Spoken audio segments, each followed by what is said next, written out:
आज की इस वीडियो में हम बात करने कि फ्रीलांसिंग को स्टार्ट किस स्टेप से किया जाए। अगर आप बिगिनर हैं, आपको ये मालूम नहीं है कि फ्रीलांसिंग को स्टार्ट कहाँ से करें, तो आज की इस वीडियो में हम वही बताने वाले हैं।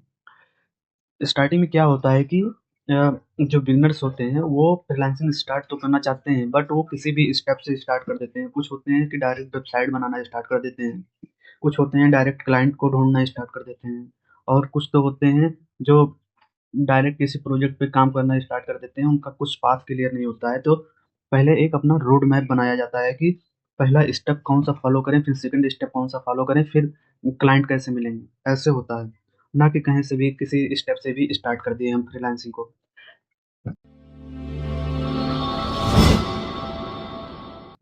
तो फ्रीलांसिंग के पहला स्टेप होता है कि फ्रीलांसिंग के लिए वेबसाइट बनाना। वेबसाइट बनाने के लिए होता है कि आपका एक कंपनी नेम और उस कंपनी का लोगो, ये दोनों चीज़ें बहुत ही इम्पोर्टेंट होती हैं। कंपनी नेम ऐसा रखना चाहिए जो पहले किसी ने रखा ना हो, ना उस नेम को रजिस्टर कराया हो। इस टाइप से आपको अपनी कंपनी का नेम रखना है। लोगो भी इसी टाइप से रखना है कि किसी दूसरे का लोगो ना हो, नहीं वरना कॉपीराइट आ सकती है फ्यूचर में। इस वजह से कंपनी नेम और लोगो जो है वो बहुत ही ध्यान से रखना है, डिजाइन करना है तुमको। और इस कंपनी नेम और लोगो का यूज करके हम फ्यूचर में जो है ईमेल वगैरह भी भेजते हैं क्लाइंट के पास कि ये मेरी कंपनी है। अ, और उनको हम प्रपोजल देते हैं कि मैं एक डेवलपर हूँ और ये मेरी कंपनी का नेम है, और आपके लिए, आपके बिजनेस के लिए मैं ये वेबसाइट इतने प्राइस के अंदर बना दूंगा। तो ये सब ईमेल भेजने के लिए हमें कंपनी नेम और लोगो नेम जरूरी है। सेकंड स्टेप ये है कि हम फिर वेबसाइट क्रिएट करेंगे अपने फ्रीलांसिंग के लिए। फ्रीलांसिंग के लिए सेकंड स्टेप में वेबसाइट क्रिएट करेंगे, उस वेबसाइट के अंदर कंपनी का नेम और लोगो यूज करेंगे। फिर थर्ड स्टेप ये आता है कि हम फ्री होस्टिंग का यूज करें या पेड होस्टिंग का यूज करें। आप अगर बिगनर हैं तो मेरे ख्याल से आप स्टार्टिंग में फ्री होस्टिंग का यूज करें। जब मैं बिगनर था तब मैं भी जो है वो स्टार्टिंग में जो है फ्री होस्टिंग का ही यूज किया था, और उससे मेरे 3 से 4 क्लाइंट मिले थे। उसके बाद जब मेरे पास पैसे आ गए थे, तब मैंने, और मेरे पास क्लाइंट भी आना स्टार्ट हो गए थे, तब मैंने पेड होस्टिंग का यूज किया था। फिलहाल से पेड होस्टिंग उतनी कोई महंगी नहीं है, बट स्टार्टिंग में क्यों अपना मतलब पैसा वेस्ट करना, क्योंकि क्या पता कि आपके कोई क्लाइंट आए या ना आए, या बहुत दिन के बाद आ रहे हैं, आपको सीखने में टाइम लग रहा है, तो आप बिगनर हैं, पहले पैसा ही खर्चा करके बैठ गए, तो ऐसे ऐसे नहीं। बेस्ट प्रैक्टिस ये नहीं है कुल मिला के। बेस्ट प्रैक्टिस यही है कि आप फ्री होस्टिंग का यूज करें, जब आपके पास क्लाइंट आने लगे तब आप पेड होस्टिंग का यूज करना स्टार्ट कर दें, तब ऐसे किया जाता है। तो आज के इस वीडियो में यही सब टॉपिक मैं कवर करने वाला हूँ, तो आप ये वीडियो जो है लास्ट एंड तक जरूर देखें। तो चलिए शुरू करते हैं। तो ऐसा नेम रखेंगे, तो हम चैट जीपीटी का यूज करते हैं और इससे पूछते हैं कि हम अपने ब्रांड का नेम क्या रखें।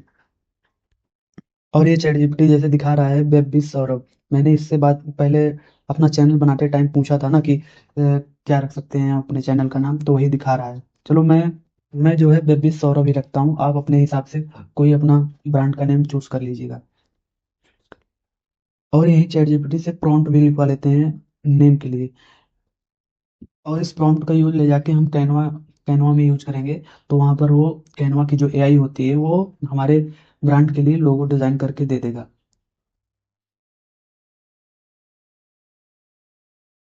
तो यहाँ से हम प्रॉम्प्ट को कॉपी करते हैं और ले जाके कैनवा के अंदर पेस्ट करते हैं।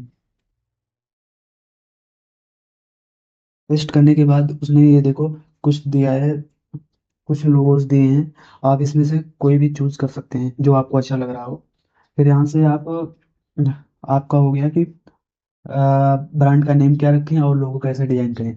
अब सेकंड क्वेश्चन आता है कि वेबसाइट कैसे बनाएं। तो वेबसाइट बनाने के लिए आप किसी एक टेम्पलेट का यूज कर लो।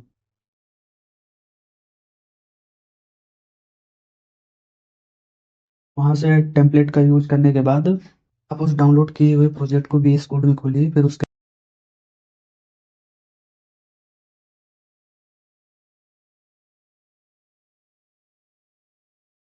बाद VS कोड में खोलने के बाद गो लाइव पे क्लिक करिए, थोड़ा सा वेट करिए, क्रोम में खुलेगा। फिर उसके बाद उस वेबसाइट को आप अपने ब्रांड और लोगों के बिहाफ पे चेंज करिए वेबसाइट को। और अपने नैप बार में वही पेज रखिए जो आप कस्टमाइज करने वाले हैं। जैसे मैंने रखा है फिलहाल से, वैसे आप रख सकते हैं, या आपको कोई और आइडिया हो तो आप उस हिसाब से भी रख सकते हैं। जैसे मैंने दिखाया है सौरभ मिश्रा फ्रीलांसिंग सर्विसेज, और यहाँ पर हेयर मी लिखा है। इस पे क्लिक करने पे कॉन्टेक्ट फॉर्म खुलता है। वहाँ से कोई भी क्लाइंट हो वो हमें को कांटेक्ट कर सकता है कि हाँ मेरी रिक्वायरमेंट ये है, मेरा नाम ये है, ईमेल आईडी ये है, तो हम उससे कांटेक्ट कर सकते हैं। ये मेरा अबाउट अस का पेज है। इसमें मैंने अपने बारे में बताया है और मेरे टीम मेंबर के बारे में बताया है कि मेरे टीम में कौन कौन से लोग काम करते हैं और मुझे कितने साल का एक्सपीरियंस है, और मैं मेरा रोल क्या है इसमें। और मैंने दिखाया है कि आज तक मेरे पास कितने क्लाइंट आए हैं, कितने प्रोजेक्ट सक्सेसफुली मैंने बना चुका हूँ, उसको मैंने शो किया है। ये सर्विसेज में मैंने दिखाया है कि web development, UI UX design, video editing, और आप अपने हिसाब से जो जो सर्विसेज प्रोवाइड करना चाहते हैं आप वो इस सेक्शन में रख सकते हैं। और मैंने यहाँ पर अपने टीम मेंबर की फोटोज लगाई है और उनका रोल क्या है वो असाइन किया है, तो आप अपने हिसाब से रख सकते हैं। और ये मेरे वेबसाइट की पोर्टफोलियो है, इसमें मैंने शो किया है कि मैंने कितने प्रोजेक्ट बना चुका हूँ और वो लाइव है कि नहीं है। तो मैंने यहाँ पर शो किया है कि मेरे इतने प्रोजेक्ट जो हैं वो लाइव हैं। इस वजह से मैंने यहाँ पर उनकी फोटोज लगा के रखी है कि कोई भी कस्टमर या क्लाइंट हो वो जाके वेबसाइट को देख सके। और ये मेरा प्राइस का पेज है, यहाँ पर मैंने अपने हिसाब से अपनी प्राइस को कस्टमाइज किया है। मेरा बेसिक वेबसाइट जो है वो 4 पेज में बनाऊंगा तो 7 डेज में डिलीवरी करूंगा और 15,000 रुपये चार्ज करता हूँ मैं। बट आप स्टार्टिंग में आप इतना मत चार्ज करिएगा, क्योंकि आपके पास कोई अभी मार्केट भी नहीं है ना कोई क्लाइंट आया है। तो आप अपने हिसाब से कम देखिएगा कितने में कर सकते हैं आप। और 4 पेज बनाने में लगभग 10 से 12 घंटे लगते हैं। तो उस हिसाब से आप अपने प्राइस को रखिएगा, क्योंकि प्राइस आपकी प्राइस अलग रहेगी, होस्टिंग की प्राइस अलग रहेगी, डोमेन की प्राइस अलग रहेगी। इस वजह से ये 15,000 जो है वो मैं अपना चार्ज कर रहा हूँ। बट ये जो होस्टिंग और डोमेन का चार्जेस है ये अलग से लगाऊंगा। ऐसे ही मेरा बेसिक बेसिक प्लान है, स्टैंडर्ड प्लान है, और ई कॉमर्स की वेबसाइट किसी को बनवाना है तो उसका भी है, ऐप डेवलपमेंट का भी है, यूआई यूएक्स डिजाइनिंग की भी प्राइस है। वैसे आप रख सकते हैं आप अपने खुद का बना के। अब लास्ट क्वेश्चन आता है कि हम फ्री होस्टिंग का यूज करें या पेड होस्टिंग का। बाय द वे आप स्टार्टअप करने जा रहे हैं तो आप फ्री होस्टिंग का यूज करिए, क्योंकि आपको स्टार्टिंग में आपके पास कोई क्लाइंट नहीं होता है तो आप वो होस्टिंग खरीद लेंगे, तो वहाँ पर आपका ही प्रोजेक्ट रहेगा और किसी का प्रोजेक्ट तो रहेगा नहीं। और आपको हर महीने उस प्रोजेक्ट को, उस होस्टिंग के लिए आपको पैसा भरना पड़ेगा। इस वजह से स्टार्टिंग में आप फ्री होस्टिंग का यूज करिए। बाद में आपके पास कोई क्लाइंट आ जाता है तो आप वो पेड होस्टिंग का यूज कर सकते हैं। वहां से आप उसके जो वो पैसा देगा होस्टिंग के लिए, वहां से आप उसके लिए होस्टिंग खरीदिए, और उसका डोमेन भी खरीद सकते हैं। उस होस्टिंग और डोमेन के पैसे से आप होस्टिंग को खरीद के वहां पर उस क्लाइंट का जो है प्रोजेक्ट डिप्लॉय कर सकते हैं। चलिए फिर हम बात करते हैं कि हम फ्री होस्टिंग किस किस सॉफ्टवेयर पे कर सकते हैं, किस वेबसाइट पे कर सकते हैं, सॉरी। तो हम वर्सल का यूज करने वाले हैं कि वर्सल पे हम वेबसाइट को लाइव कर सकते हैं। वर्सल बेसिकली यहाँ पर रिएक्ट की वेबसाइट हो गया, नेक्स्ट.जेएस की, ये सब लाइव होती है। बट सिंपल सा HTML का जो प्रोजेक्ट होता है वो भी लाइव कर सकते हैं। तो हम सिंपल सा HTML का प्रोजेक्ट बनाए हैं, उसको लाइव कर सकते हैं। और जैसे उसे डायनेमिक करना है, वहाँ पर कॉन्टेक्ट अस फॉर्म वगैरह सबमिट हो, तो वहाँ पर हम डाटाबेस फाइवर का यूज कर सकते हैं। तो फाइवर, क्योंकि माई एसक्यूएल सर्वर को नहीं यूज कर सकते, उसके लिए फाइबर का यूज करेंगे। तो आपको ये नहीं पता है कि HTML प्रोजेक्ट में फाइबर को कैसे यूज करते हैं, तो आप एक बार प्लीज कमेंट करिए, तो मैं उसके ऊपर वीडियो बना दूंगा। तो हम अपने वेबसाइट को जो है वो गिटहब पे डाल देंगे, जो हमारा प्रोजेक्ट है उसको गिटहब पे डाल देंगे। ये तो गिटहब कर देंगे, गिटहब से लॉगिन करेंगे तो जितने भी हमारे गिटहब के प्रोजेक्ट हैं वो हम इंपोर्ट कर सकते हैं इस वर्सल के अंदर। और कभी भी बाय द वे फ्यूचर में हमें कोई चेंजेस हुए तो हमें हमको VS कोड में चेंजेस करके वो पुश करना रहेगा भी गिटहब के ऊपर अपने प्रोजेक्ट, और वहाँ से गिटहब के ऊपर अपना प्रोजेक्ट पुश करने के बाद वो डायरेक्ट लाइव हो जाएगा, हमको दोबारा लाइव नहीं करना पड़ेगा। इस वजह से गिटहब लॉगिन विथ गिटहब करना ज़्यादा बेटर रहेगा। आपके पास अकाउंट हो गिटहब का तो आप कर सकते हैं, नहीं हो तो बना भी सकते हैं फिलहाल से।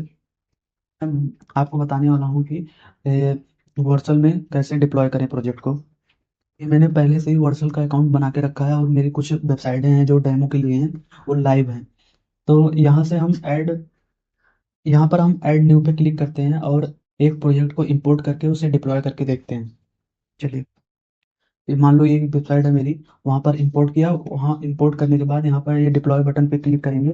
थोड़ा सा प्रोसेस लेगा, थोड़ा टाइम भी लग सकता है, वेट करिएगा। फिर उसके बाद वो चेक कर रहा है कि आपका उस फाइल को चेक करेगा कि कैसा कौन किस फाइल में आपका कोड लिखा गया है। जैसे मान लो कि अभी हमारा पीएचपी का प्रोजेक्ट होता, तो वहाँ पर हमारी फाइलें blade dot P H P extension में सेव होती हैं। तो वो जो है वर्डप्रेस एक्सटेंशन को सपोर्ट नहीं करता है। इस वजह से ये सिंपल सी HTML फाइल है, तो इसको सपोर्ट करता है वर्डप्रेस। इस वजह से यहाँ पर डिप्लॉयमेंट करने में थोड़ा सा टाइम लगेगा, आप वेट करिएगा। इसमें दिखा रहा है कंटिन्यू टू डैशबोर्ड, तो इस पर क्लिक करिए आप। अब आपकी वेबसाइट जो है वो लाइव हो चुकी है। अब वहाँ पर आपका डोमेन्स जहाँ दिख रहा है, ये आपका लिंक है, इस पर क्लिक करने पे आपकी वेबसाइट खुलेगी। अब यहाँ पर आप वेबसाइट को ओपन करके देख सकते हैं इस पर क्लिक करके। जैसे मैंने ये ओपन किया और यहाँ पर मेरी ये वेबसाइट दिखने लगी। फिलहाल से ये वेबसाइट नहीं है मेरी, ये मेरी पोर्टफोलियो है, मैंने अपने अपने लिए बनाया था। तो ये प्रोजेक्ट मैंने लाइव किया है। अब इसका डोमेन नेम भी हम चेंज कर सकते हैं। जैसे यहाँ पर लिख के आ रहा है, अभी वेब दिख रहा है मिश्रा डेव प्रोफाइल करके कुछ आ रहा है। हम इसका डोमेन नेम चेंज करते हैं। यहाँ पर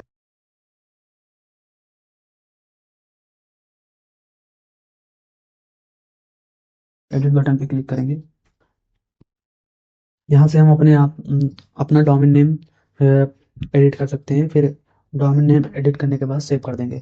फिर उस डोमेन नेम को सर्च करेंगे तो हमारी वेबसाइट आएगी।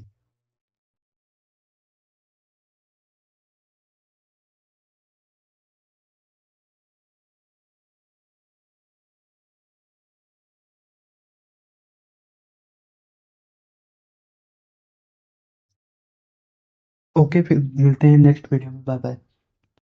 और आप और भी इंफॉर्मेशन लेना चाहते हैं तो आप इस प्ले लिस्ट को विजिट करिए। यहाँ पर बताया गया है कि क्लाइंट को कैसे ढूंढा जाए, और क्लाइंट को ढूंढने के लिए 3 से 4 टिप्स हैं, उनको फॉलो करिए। और भी इंफॉर्मेशन यहाँ से मिल सकती है आपको। तो चलिए शुरू करते हैं।